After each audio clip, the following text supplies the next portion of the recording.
Welcome back to Bleav in Softball. I'm your host, Jenna, and however you got here today, whether it was an audio podcast platform like Apple, Spotify, etc., or watching on YouTube, thank you.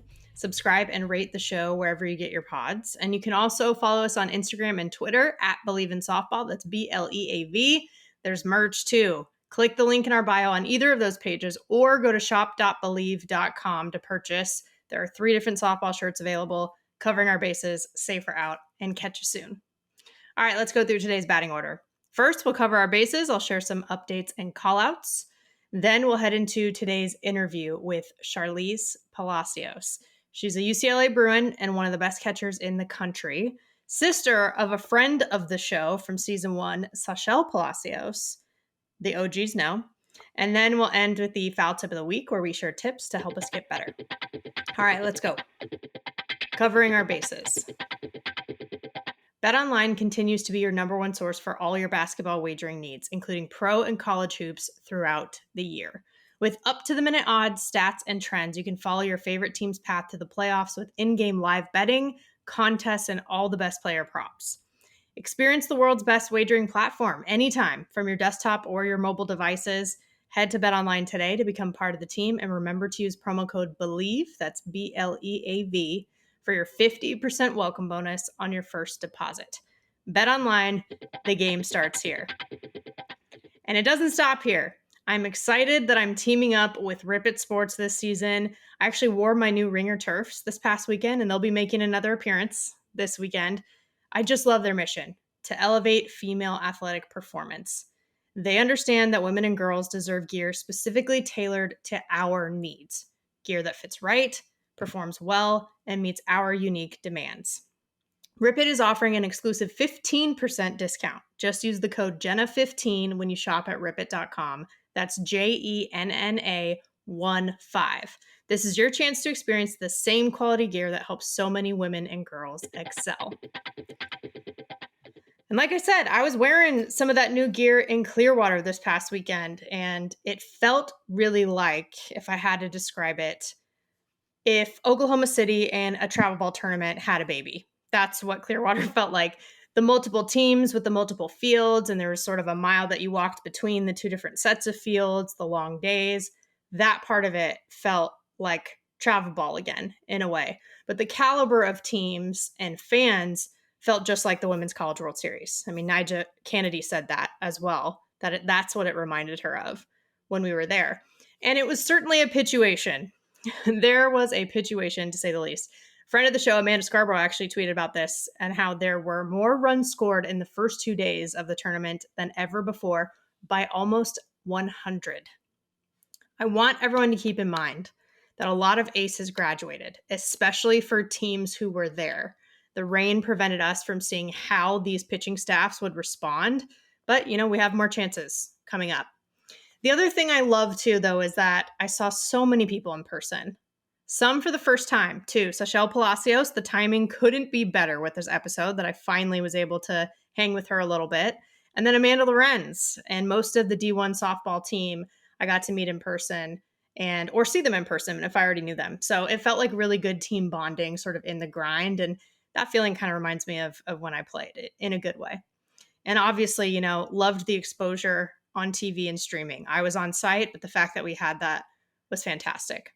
Speaking of TV, another college softball game is going to be on MLB Network. UCLA and Tennessee at Mary Nutter this weekend. It's going to be tape delayed on Sunday night at 7 p.m. Pacific. Tune in. On the pro side of the house as well, ESPN and Athletes Unlimited announced a really exciting multi-year deal. All 4 sports are going to be on ESPN this year for the first time. So AU Pro Basketball will be as well. About 70% of the live games are going to be on TV. The rest is going to be on ESPN+. This is great news, not just for softball, but for women's sports. More TV and more streaming, and we get to see more of our friends like Amanda Lorenz play. What's not to love? Speaking of which, Her and I got the first episode of 2024 for the D1 softball podcast out this week. Super excited about it. We're going to be hosting it every week, and let us know what you think. It's on all the platforms, including YouTube. Would love your feedback. And I think some of the things we really dive deep in that podcast, but just some quick hits for the Power Five in terms of where my head's at so far, just a couple weeks into the season. I would say the SEC is doing well across the board, and I really think they're being led by Georgia right now. It's not only that they're winning, but they're also winning against strong competition. And I think that they've really shown their capability early in the season. With the Big 12, they always have OU. Recent years, we've seen Oklahoma State as well right there, but Texas is on the rise. They have shown to be in the first couple weekends the real deal so far. So they're one to look for, number 2 in the D1 softball top 25 for a reason. On the Pac-12 side of the house, they're really being led by Washington right now.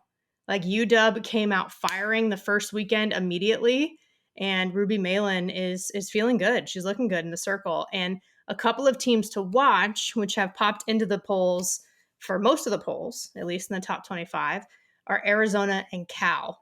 I said this before the season that those two were going to be ones to watch, but they are on a roll. Both have beaten ranked teams. Both have only one loss in the season so far. Continue to watch those two. For the ACC, is this finally the year that Duke or Clemson surpass Florida State at the end? We've seen Duke and Clemson do incredibly well during conference play and get that tournament championship, the regular season championship, but will they surpass Florida State at the end in the postseason? We've seen FSU at the World Series. Are we going to see Duke or Clemson? Are they going to get over that hill? I think that's the big question right now out of that conference. And then for the Big Ten, you know what? They need more opportunities. Northwestern is the only one who's been consistently ranked, but I don't think it will stay that way. A lot of cancellations recently due to weather, and they've affected them in particular. I think we need to keep watching because I think some things are going to shift in the Big Ten. But you can get even more details in the D1 softball episode that just came out. Some call-outs that I want to mention outside of the top 25. Howard softball. So they were the 2024 champs for the inaugural HBCU Softball Invitational. So that means they won the Watley Cup. They were undefeated 5-0. They outscored opponents 41-9. So what this means is they will be the HBCU Impact Award winners with the Natasha Watley Foundation. And it means they'll get financial and program support in the 2024-2025 school year. So huge shout out to two friends of the show who have actually, I think, been on here the most out of anyone. Tori Tyson, head coach of Howard, and Natasha Watley for making it happen. The other team that I want to call out, speaking of the Big Ten, Wisconsin. Day one of Clearwater, they nearly upset Georgia in extra innings. They went 10 innings. They nearly beat Kentucky down to the wire. And throughout their time in Clearwater, they played Oklahoma State, Washington, and UCF. On paper, they lost all of those games, but these are some good teams, and they scored 26 runs and at least 5 in all of them, except for Washington, but they still scored 1. So they scored in everything. And they also run-ruled Boise State opening weekend. Mary Nutter, they will be there. That's a slate with 3 teams ranked and at least 1 poll for them, including number 1 overall OU. So I just think that they are very much a fighting team. I think this is an example of we're so early in the season. The record doesn't reflect the ability. There's plenty to build on there. And I think it's going to be incredibly valuable experience going into conference, especially with a Big Ten that's kind of open and there for the taking. So I'm very interested to see how that works out. Speaking of Mary Nutter too, I'm going this weekend. I'm here. I'm on the ground doing some event coverage with D1 softball, just like we did in Clearwater. And I actually got to play at Mary Nutter during my time. I played a lot of travel softball tournaments at Big League Dreams in Cathedral City down near Palm Springs. So I'm excited to go back on this side of things. And it really has turned into, the preseason tournaments. The big ones are in Puerto Vallarta, Clearwater, Mary Nutter, and then Judy Garman, which will be the weekend after. And I'm excited that we're gonna be there once more. And in this particular case, this tournament is about halfway-ish through the preseason, through the initial non-conference play. I think it could be a turning point for teams. And, it could really go either way. So I think this is a really big weekend coming up.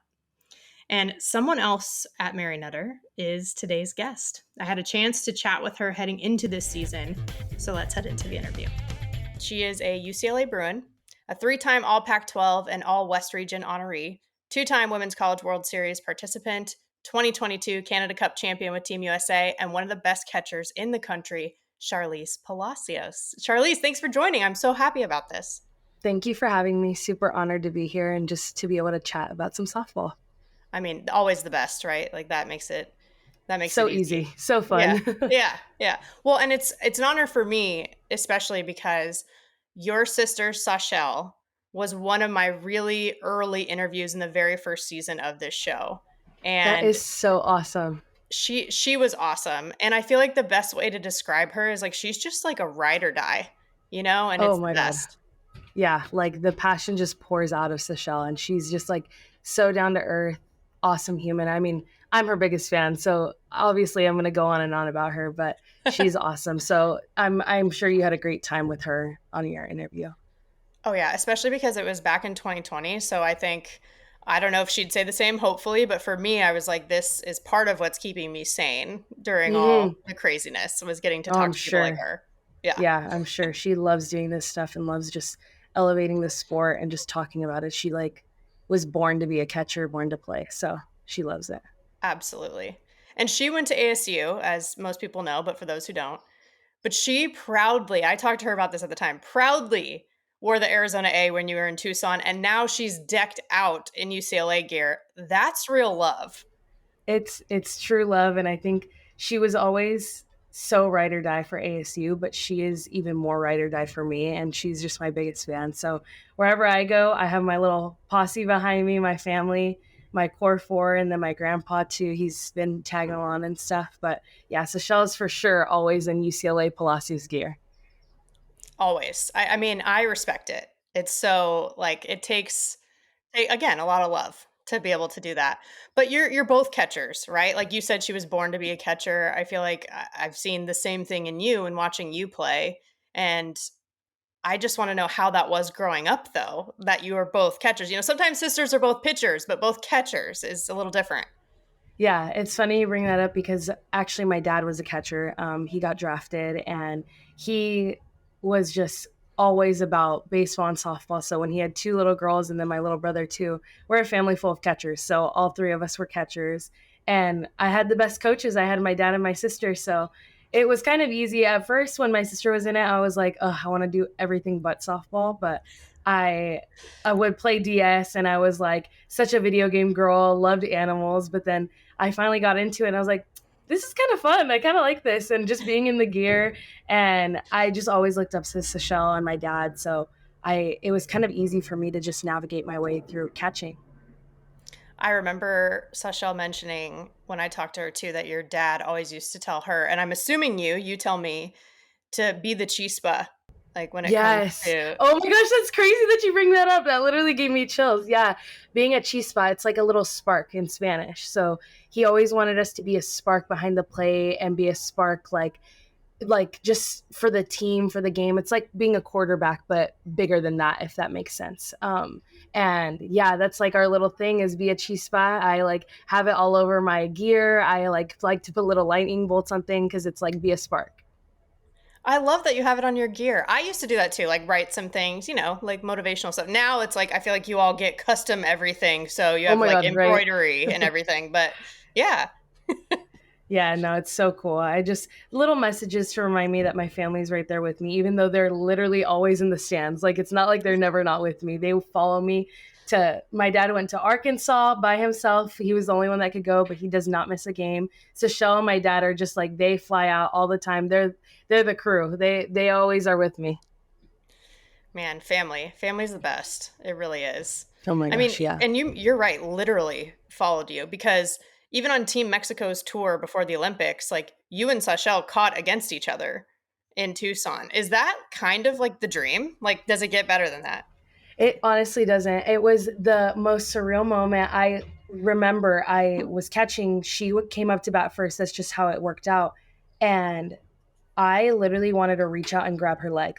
It was like I was playing my idol. It was like as if like whoever you had grown up watching all these years from behind the fence, I finally got to play against her. And oh my gosh, it's giving me chills right now. Like just seeing her up close do her thing, and like being able to have my sister there with me was so unreal. And God willing, we'll be able to like play together this summer or in the future. But it was an awesome thing, and I think that's going to go down as one of my favorite games that I play.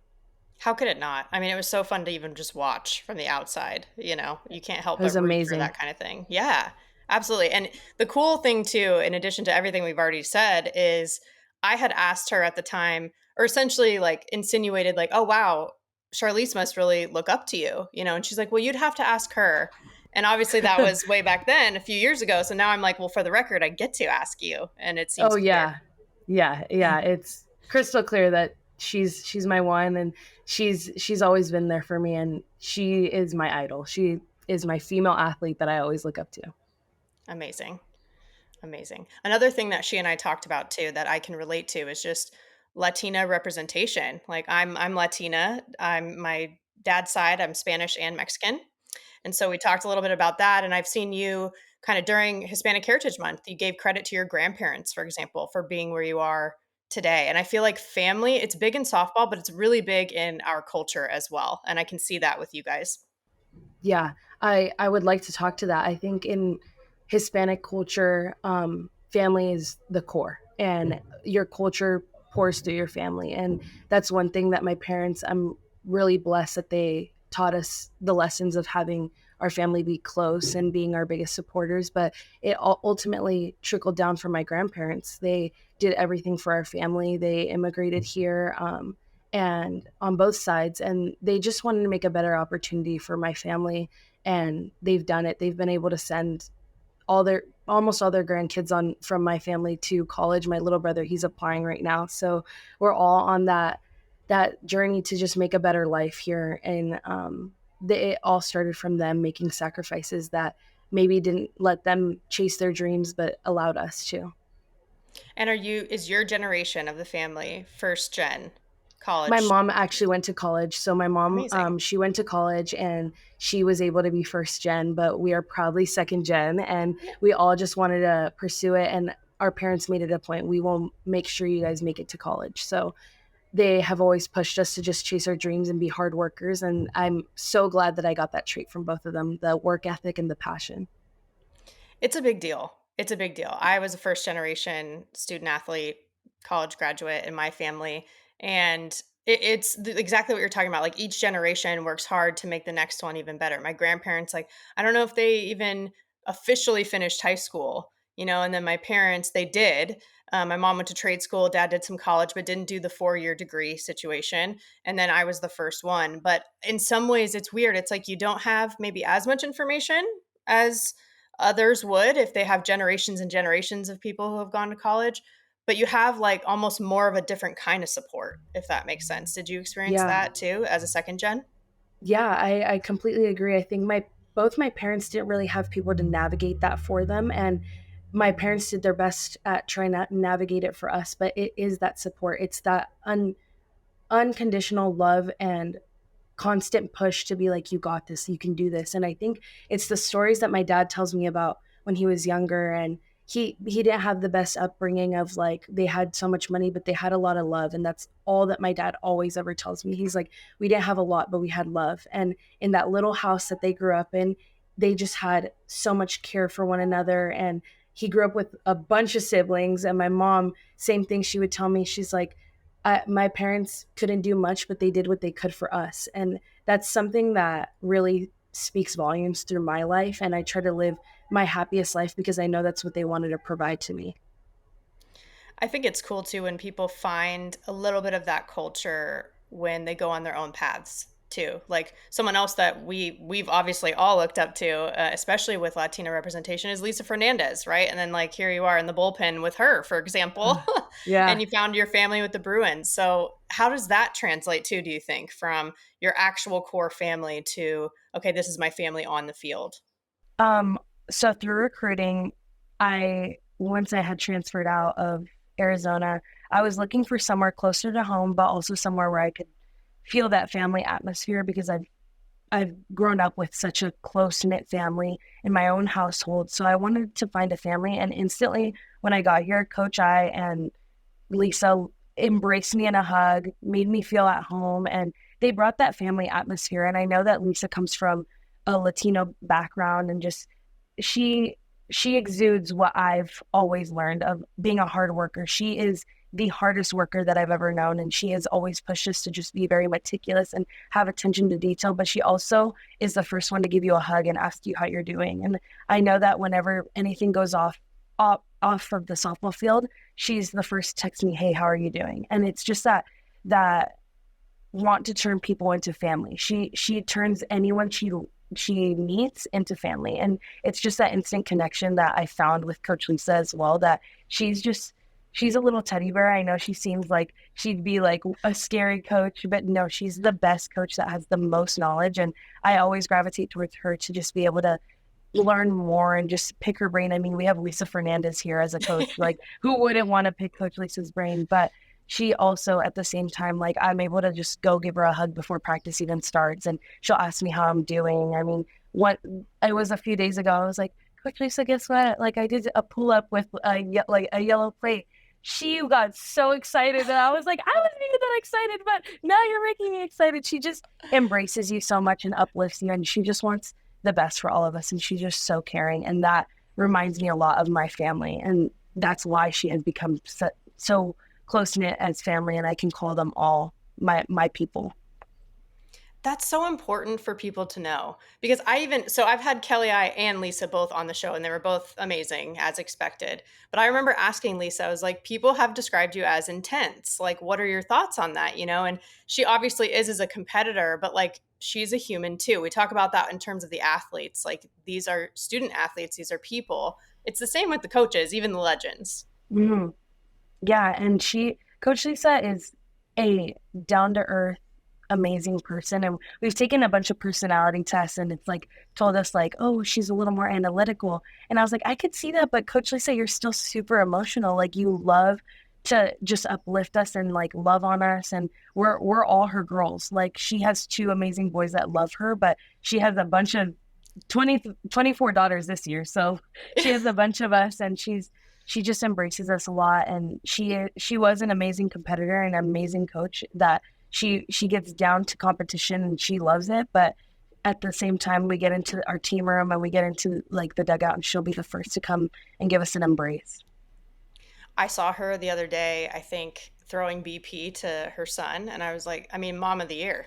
Like, amazing. Throwing overhand BP, right? Like, this is baseball we're talking about. What can she do? What can she do? I tell myself all the time.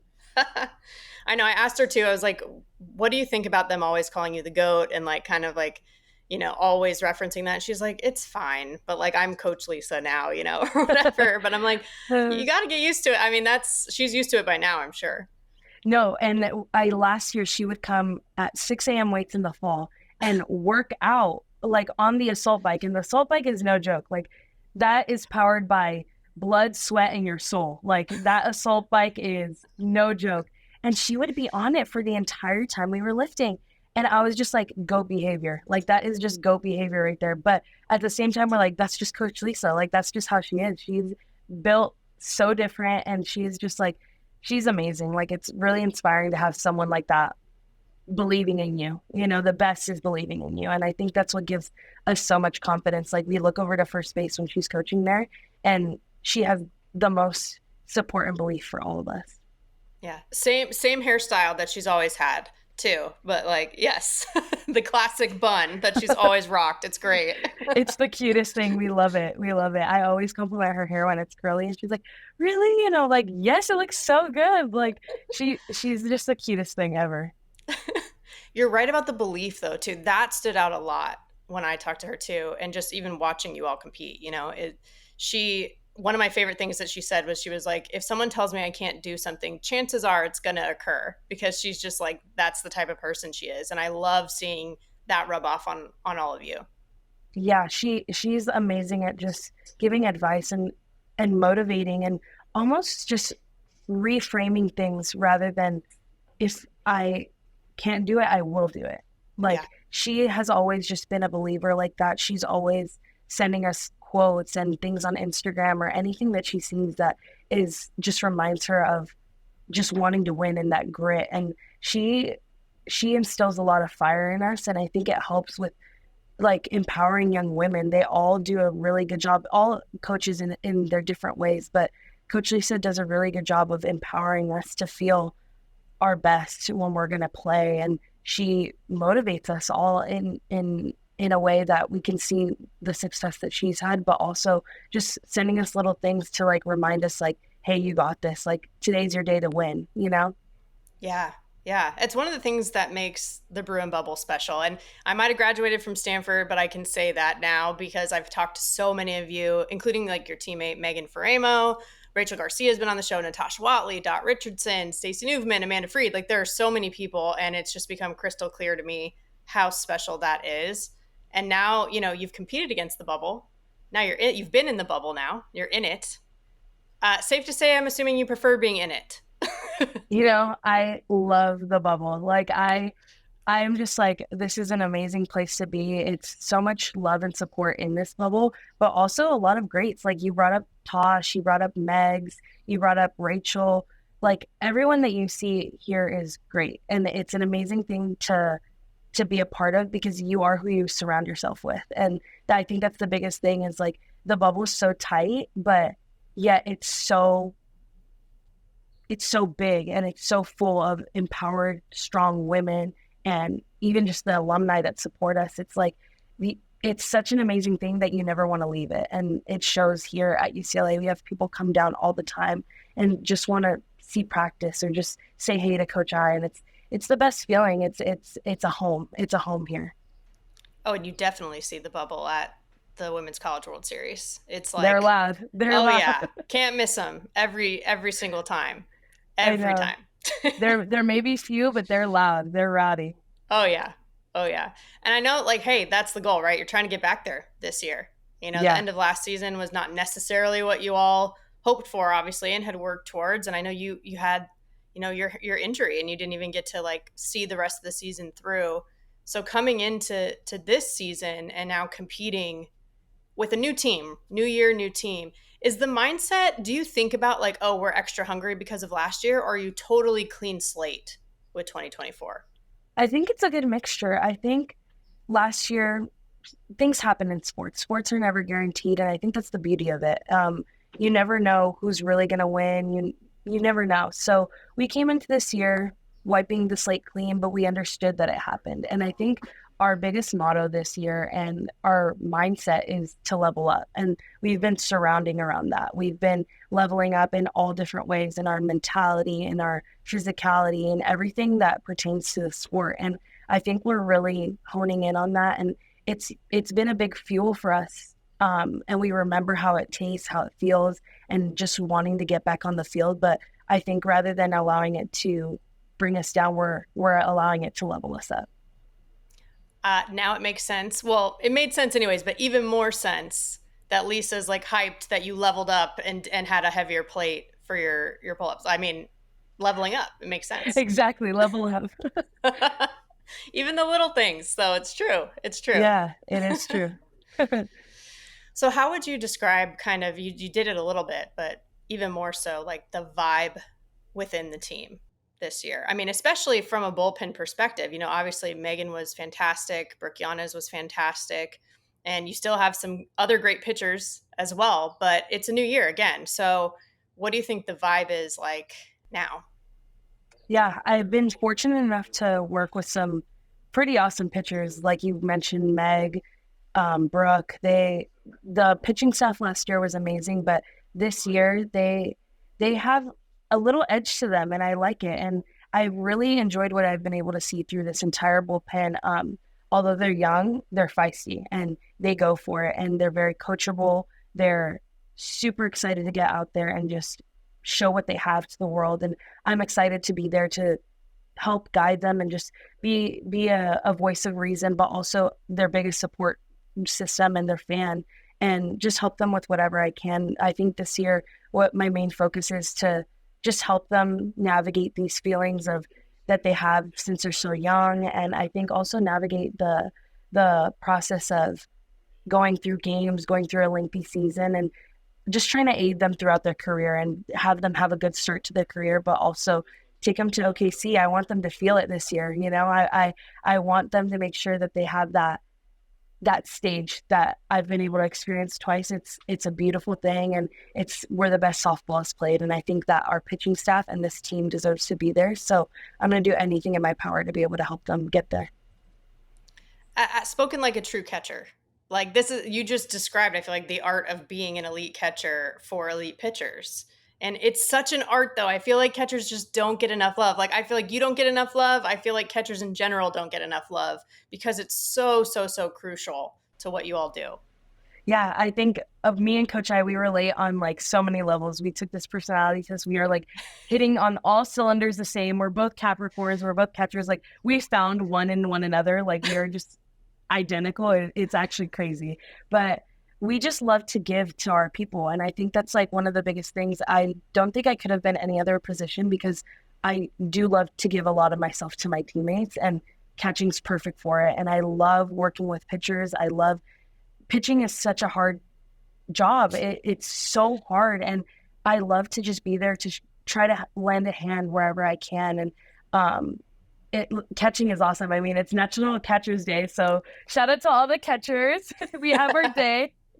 But yeah, so us catchers, we feel the love from our teammates a lot of the time. And I think that's the best payback that I could get is just getting a high five or getting a smile when someone strikes out. And I think I cheer louder than the pitcher sometimes when they strike someone out. So I get so hyped for them and their success and just the whole team's success.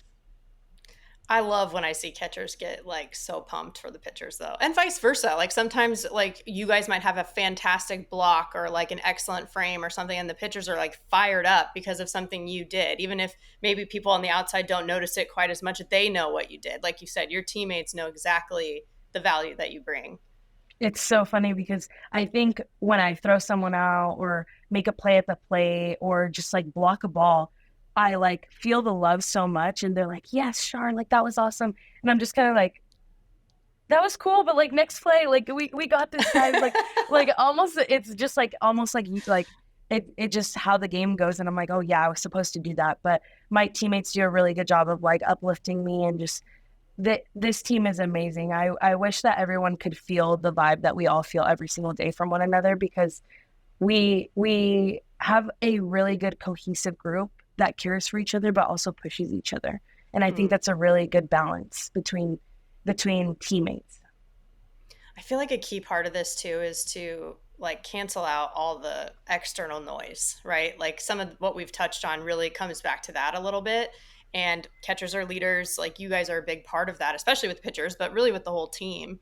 So when you come into this season and it's like, oh, we were picked second in the Pac-12 preseason poll and oh, here are preseason All-Americans, which have been named as such, do you actually care about that? To be honest, a lot of the times I don't see it. Like Coach I tells us, she's like, don't be on social media. There's no need. And a lot of the times we don't see it unless our SID, he tells us about it or he'll post about it. And we're just kind of like in our own bubble. It's the funniest thing. Like we do our own thing. We focus on ourselves. And I think it's the best and healthiest way to kind of manage with life and sports these days because everyone is going to have their own opinion about whatever. But at the end of the day, once you get between those lines, that's what matters that day. That's the game that matters that day. And I think that's something that I'm going to take with me into my future, hopefully professional career playing softball, that I'm just going to worry about what I can control between those white lines. And that's what these coaches have taught us, that the outside noise, there's no need to listen to it. And it's always a great thing to just give your best that day. And that's all you had, Yes. As a former player, I agree wholeheartedly. Now, as somebody who's like in the media and has those conversations, they're fun to have, but it's because I'm not the one competing, right? If I'm competing, it's a different type of mindset at the time. Yeah. And I just think that's important for young ones to hear though, too, that kind of stuff. It's like, maybe you reflect on it at some point and you appreciate it, whatever it is, if it's positive, but it's not what's, actually pushing you every single day. Like I don't know. I just think the young ones should know that. Yeah, and I think I grew up during a time where, like, in travel ball, there wasn't much social media coverage. There wasn't much of anything going on, like where there was rankings. There was like occasional like rankings for players, but it wasn't such a big thing as I think now it's become such a big thing. And also it's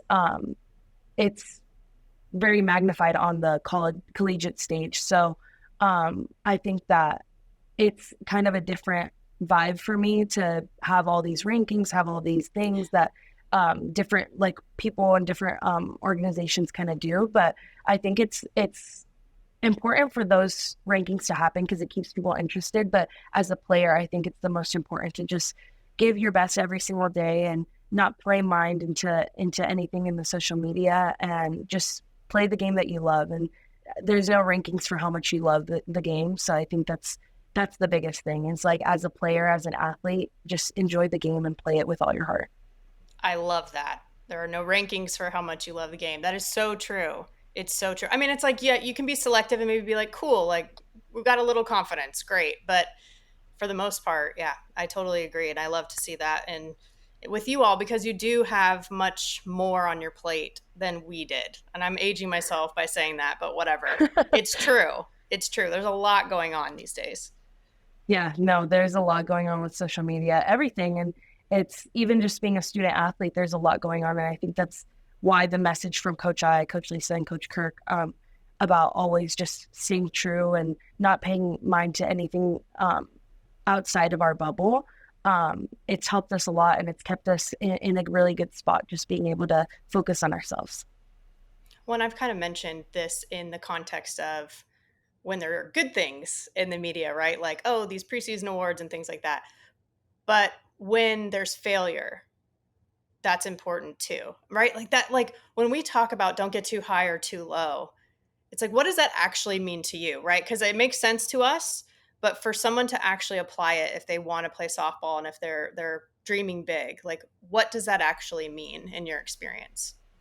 Yeah, I think it's softball is full of ebbs and flows, and softball is a game of failure. But if you look at it in that aspect, it's not going to be fun. And it's really, yeah, it's really hard to go up to bat and think, wow, normally 3 out of 10 times I'll only succeed or whatever. But I think it speaks volumes to be able to look at the fun in the sport and embrace all the fun times with your teammates, with the people around you, with everyone that makes you feel alive when you play, and not letting the little mistakes or the little failures get to you too much, because in this game, there's so many moments that are made for being the one or being the moment and being that person that gets your team to the next spot or allows your teammates to cheer you on and all this stuff. So I think focusing on all the little wins is my biggest thing, and not getting too high or too low, like you said, but being resilient through it all, being resilient through the wins, being resilient through the losses. And I think that's the biggest thing that I would tell my younger self, and I would tell whoever I was giving a lesson to or anyone that came to me. I think I would say, just be resilient through it all, because it all is paving a path for you to go where you need to go. Right. When you, like, let's say there's an experience or a play or an at-bat or something where you might have experienced some failure, how much are you trying to look back at that and kind of analyze it and figure out, okay, here's what I can do better? And how much are you kind of just being like, well, let me just short-term memory wipe that completely? I think it depends on the situation, but a lot of the times I think I'm very quick to analyze what I could have done better or what I could have improved on. And I'm usually very quick. If it's an at bat, I'm very quick to, like, right away, I get in the dugout. As soon as I put my helmet back in, it's clean slate. I'm a catcher again, and I need to go talk to my pitchers about our plan. And I go to defense super quick, and I'm able to kind of just dump it. On defense, I have between pitches to be able to just get back to my team. And so I would say I'm relatively quick with kind of getting back and wiping the slate clean, but I also am very open to, like, improve. I'll go up to Coach I, our assistant coach, Will, Coach Lisa, Coach Kirk, all of them, and be like, hey, what could I have done if they had seen something different? Or I just analyze within myself, like, hey, maybe next time do this. And I think it's relatively quick, and it's been helpful to gain this new habit that I've gone once I've gotten into the college stage. I think when I was younger, I would dwell a little bit more, but now as a collegiate athlete, I feel like I've matured and grown into this kind of new habit of just dumping it, knowing that there's always another opportunity and just being ready for that next one. Another reason why it's so helpful to have, such legendary figures on your Yeah, staff as well. I mean, you have played for two of the most historic college softball programs in the country. Like, without a yeah. doubt, the two winningest. Like, that's pretty wild. Like, have you reflected on that? Or is it too It, soon because you're still playing? I think I've noticed that, and I'm like, wow, I played for Coach Condrea and Coach I and Coach Lisa, and it's it is surreal when I think about it because I've been surrounded by greats, but it has also been so humbling to be able to go up and ask them questions as people and just have them walk me through the walk of womanhood and life. And Mm. I think the best messages that they have all left me, and I know I've only been here for 2 years, but even that Coach Condrea have left me, were aside from softball. Like they have all taught me valuable lessons that I'm going to take and teach my kids and teach whoever I can that um, those messages and those lessons, and they're going to stay dear to my heart. But it's also amazing to think these two programs that I've played at have so much rich history and that I've been able to be a little piece of it. And I can come back one day with my kids and be like, this is where I used to be able to just get down in the dirt and enjoy and just have the best time of my life. And these are the years that I'll never forget. It's so indicative of the Pac-12. Like, what a representation too, because it's just such a historic conference. I mean, by far the most national championships, thanks to the programs you've played for mainly, but Yeah. the other ones too. I mean, even Sashel, right? When she went to ASU, you have like that Pac-12 background in your family, and it's the last year playing in college for you. It's the last year of the Pac-12 as we know it. What are your thoughts on that part of it? I mean, just thinking about Sashel, when she grew up, I would watch college softball because she loved college softball. And I remember she got recruited by Clint, obviously. So she was always watching the year before she got there when they won the World Series. And I remember she was watching the last World Series with Megan Wagenfield and Kenzie Fowler playing. And I remember watching that and being like, oh my gosh, like this is a big rivalry. My sister was like trying to teach me about it. I'm so young. I'm like, okay, like I'm trying to remember all this to like be like her.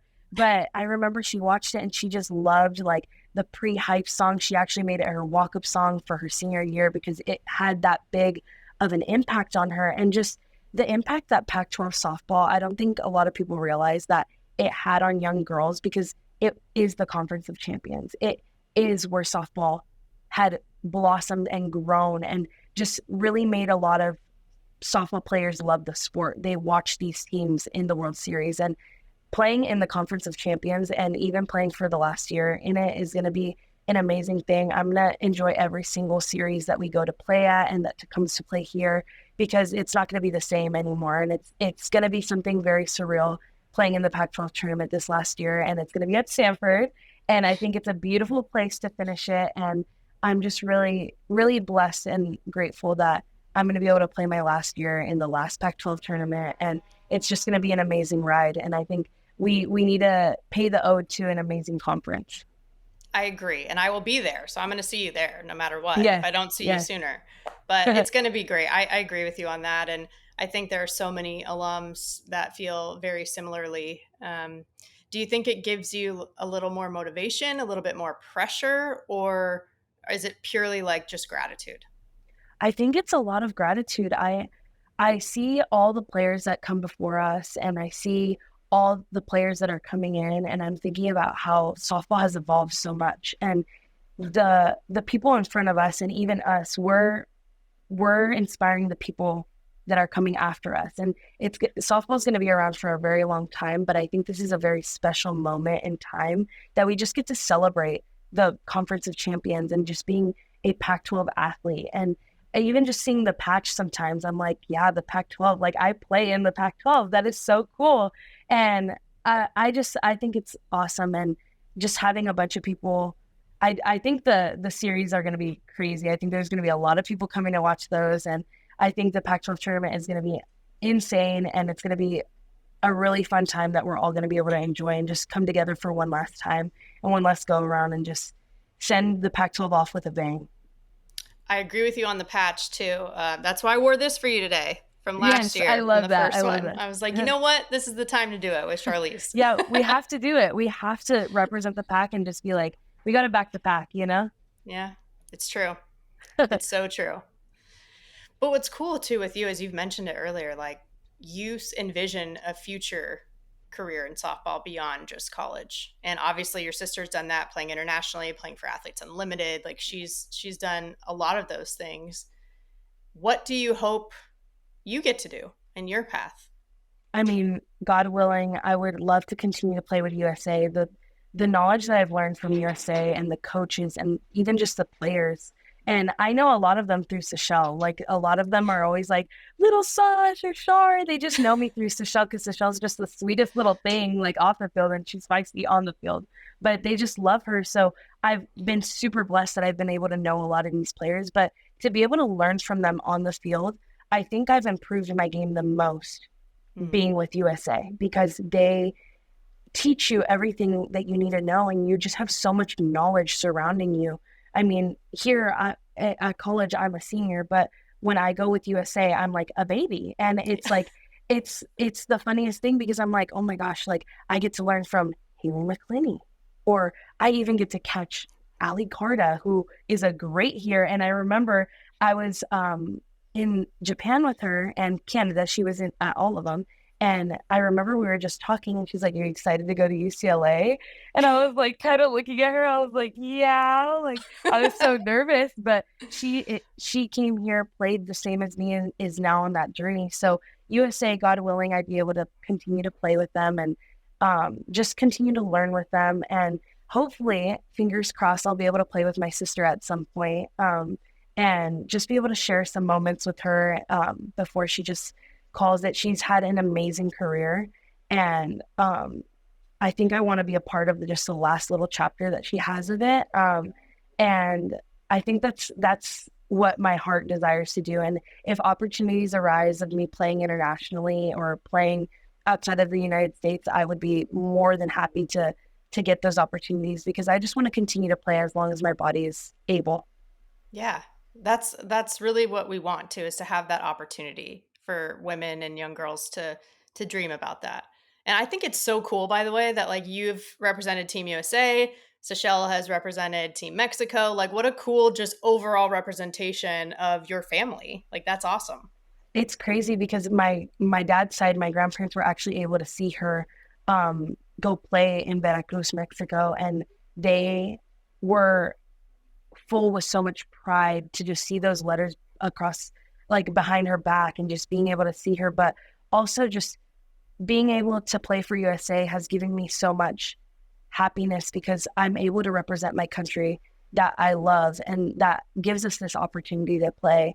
And I've been so ecstatic to be able to just give what I can to the little girls that are watching, exactly to like build that dream so that they think, oh, they're college softball is awesome. And it like college softball is the best to me because that's all I've played. So I don't really know.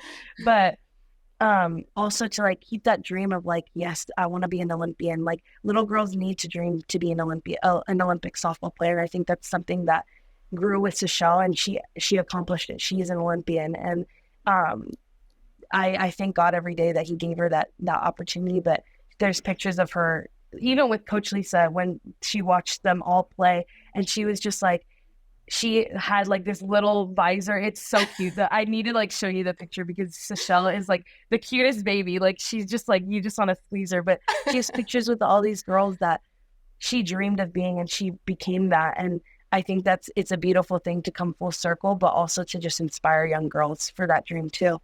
So important. I actually told Lisa this, like embarrassing. I was like 10, but she's the only person I've ever been starstruck around, really, in life was Lisa. And it was when I was 10 and I was just kind of like staring at her when I met her, right? So when you're telling me about Sachel's picture, I'm like, I could totally picture it. Got it. Like I know exactly what you're talking about because that feeling is so, so cool. And now you're on the other end of it. Yeah. Yeah. And it's weird to think about how far you've come, but me and Sashel, we did this little thing where we have like a picture of us when we played when we were younger. And we look at it all the time and we're like, she would be so proud of us. We would be her idol, with what we do now, because you don't think about it all the time when you're just showing up to the field for another day of practice or showing up for a lift at 6 a.m. You don't really grasp that you're living the dream that you once had as a young kid. And I think that's what I'm trying to embody this year as a senior. I'm playing for little Sharlize that would, with her pink helmet, that would like die of being a UCLA Bruin, So I think it's an awesome thing to think about, and also just playing for my dad and my sister and my family. And it's been an amazing year. This fall has been awesome, and I think that this year that's coming up is going to be great. I love that you have that reminder, because I remember at one point I made a picture of myself when I was little, my background on my phone.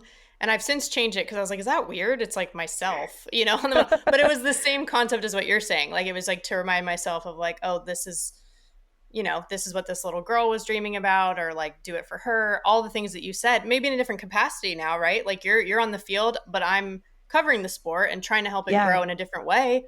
And it's, but it's important to remember that. It's so important.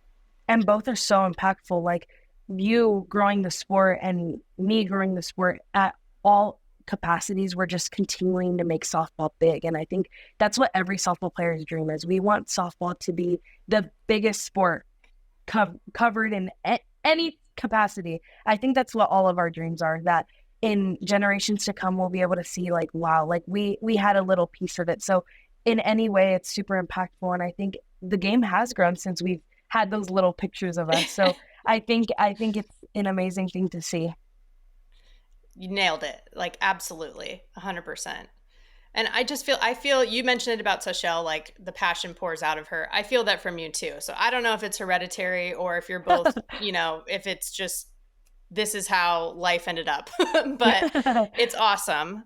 So with that being said, I would ask you then, is there anything that you have like feel strongly about that you want to kind of like maybe get off your heart about either the game or about life, or something that you're like, you know what, I really want people to know about this? I think one thing that I just always go back to that has never left me astray is my faith. And my faith in God has helped me with everything, and just praying to him and being able to have someone that I can rely on, just like my family, because he's brought them to me. But I think my faith has pushed me so much. And I think I just also want to say thanks to my family, because they've supported me like no other. They've given me so much love and allow me to be my crazy self at home, but also any of them will go throw with me or front toss me. Like one time my mom was feeding the tea and I was like, Mom, this is so weird. Like, I don't want to hurt you or whatever. She's like, you're not going to hurt me. I used to play. My mom was a third baseman and she's like, I was the vacuum girl. Like you better not play with me. And I was like, okay, yeah, like you're right. But I think I just want to say thank you to my family and just give glory to God, because God has brought me to some amazing places, and softball again has just taken me to some amazing places, from all over the US to Japan to Canada, and to even play against my sister. So this sport has just given me so much, and I'm really grateful for it. Well, I can't wait to see what you do from here, because you're right. We're very excited about college softball. I'm very excited for this whole season for you, but also just for your future, because like you said, you know, that's a big dream that we want everyone to be able to have. So I'm excited to see all of it. And I guess I have to let you go soon. So I will.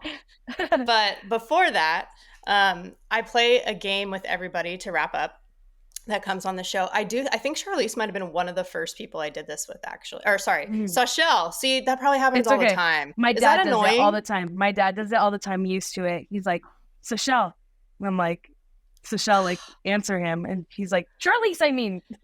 Yeah, I did that the other day too. I was like emceeing a Stanford softball event, and I like haven't accepted that the seniors are seniors.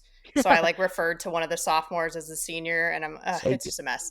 But anyway, It's okay. It's okay. It happens. It happens. Sashel's answers to this were fun. I would love to hear your answers to these. Perfect. Let's do it. So it's called Safer Out, and basically like I'll just bring up a topic, softball related, and if you like it or you agree with it, you call it safe. Safe. If you don't, then you call it out.